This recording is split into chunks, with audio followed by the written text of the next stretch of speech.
Can distractions actually help us be more productive? Yes, if you engage in the right intentional distractions. Hi, I'm Alan Brown, productivity coach, #1 best-selling author, and host of CrusherTV at CrusherTV.com, where my guest experts and I share ways to unleash the power of your brain so you can get more done in less time with less stress. And I recently had a conversation with Dr. Minette Riordan, an award-winning entrepreneur and best-selling author who helps creative entrepreneurs to build profitable businesses.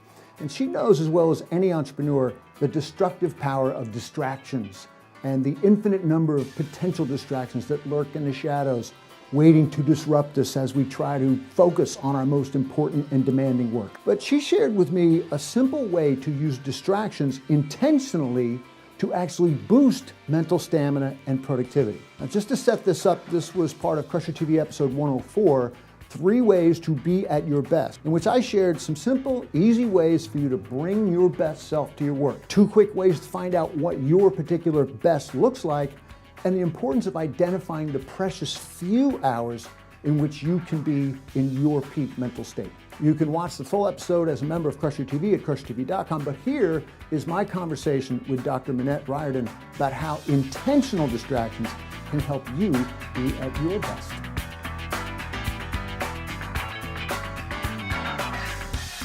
Welcome, Minette. Thanks for having me. I'm super excited to be here. It's great to have you here. And I've been talking and writing a lot lately about how to be at your best. And as someone who works with creative entrepreneurs who are typically crazy busy and wearing many hats, just start us out by telling us a little bit about how you help them to be at their best so they can get more of their important work done. Yeah, thanks for asking. I love what I do. And I love helping creatives because I am one, and I understand how challenging it is to take care of all of the bazillion details of running a business, right? Especially when you're starting out and you're wearing all the hats, or you feel like you're constantly juggling 50 things at a time. It can be really difficult to carve out uninterrupted creative time to do our most important work.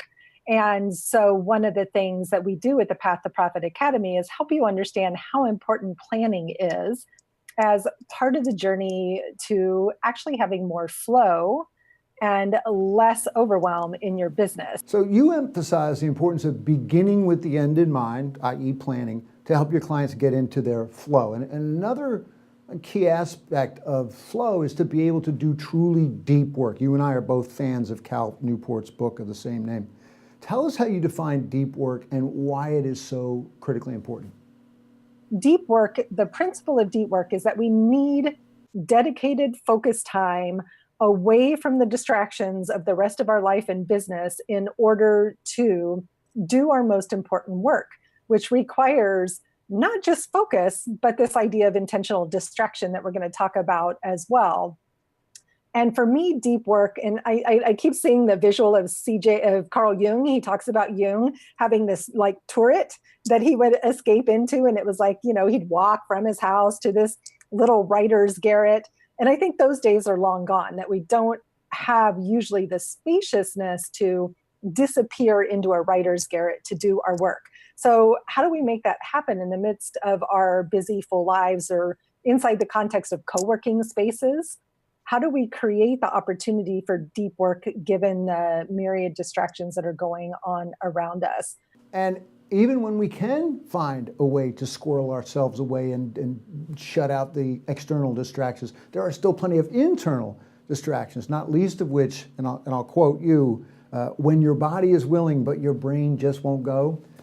So how can we use these intentional distractions to rescue ourselves and keep pushing forward with our important work? Yeah, great question. I love that question. So like many online business owners, I create a lot of content, whether that's creating a course or writing a blog post or doing the outline and design for our own podcast.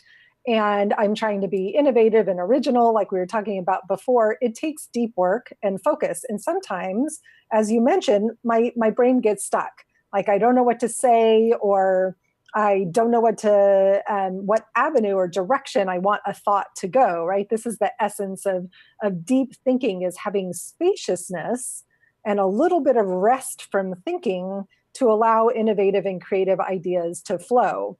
So I have a list a mental list of intentional distraction activities that I can do when I'm stuck in those moments. They do not include email, Facebook, Instagram. If I go down those rabbit holes, I'm lost for days. Right. So for me, one of my favorite forms of intentional distraction is making art. And so I'll actually show, here's a drawing I did recently of a process called Zentangle, which is a fun meditative form of drawing. But so doodling for me is a form of intentional distraction where I give myself permission. And I'm fortunate that I have a beautiful workspace where all my art stuff is out right in front of me. And I can literally walk 5 steps from my desk to my art table and sit down and draw for 5 minutes or doodle or color. I love coloring books, are a great way to create intentional distraction. But another one is to just be okay with daydreaming. Like, I don't think that we think that daydreaming is a useful expenditure of time, but it absolutely is. Now that's really interesting. I talk a lot about what I call meditation in motion, where you take a rote task like walking the dog or doing the dishes, and instead of allowing that time to just be worrying about stuff, which is where our brain wants to go, you instead use those tasks to be times for being present and just getting your mind quiet. Now, you also talk about the importance of intentionality generally. Obviously, these intentional distractions are effective because they are intended, but part of intention is planning, and you use the phrase, planning supports flow. So tell me more about that dynamic. Yeah, so oftentimes I think as creatives, we think that we have to be in the flow at every moment and that we do our best work when we just show up.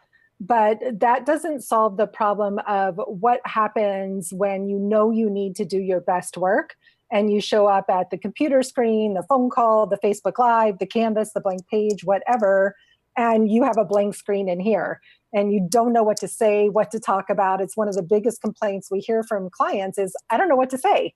I don't know what to talk about. What should I post? What should I tweet? And that's where planning really comes in, because to me, the magic of planning is you never show up to the blank page wondering what it is that you should be working on. What is the deep work for today?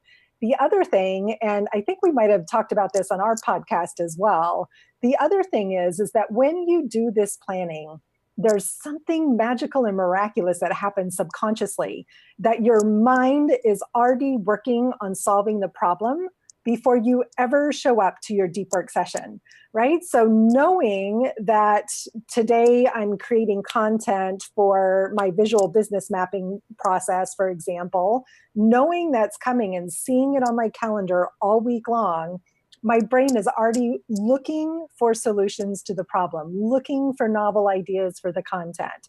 So there's something so cool about how planning prepares you to actually get into flow really quickly rather than feeling frustrated when you're staring at the proverbial blank screen. Yep, and there's a lot of research that points to what happens when you allow your brain to get quiet and in fact get bored and just go ahead and daydream. You trigger a network in the brain called the default mode, which actually starts to make connections between neural pathways, which results in creative problem solving. Wow, now we got some great stuff here, and I know you've got a lot more stuff to share, and you've got a fantastic podcast, which I was on, and I want you to tell folks where they can hear more about the great stuff that you do. Yeah, thanks. So it's one of the most fun things that my husband and I, and my husband is also my business partner, that we get to do together. So we have a podcast. Alan is episode 105, and it's called Structure and Flow, the productivity podcast for creative entrepreneurs. And it's all about understanding and redefining productivity to creating quality output, not quantity output. Love it. And it's a great podcast indeed. I highly recommend it. Minette, it's great to see you again. Thank you for coming on the show. And let's have you back and talk about more of this great stuff.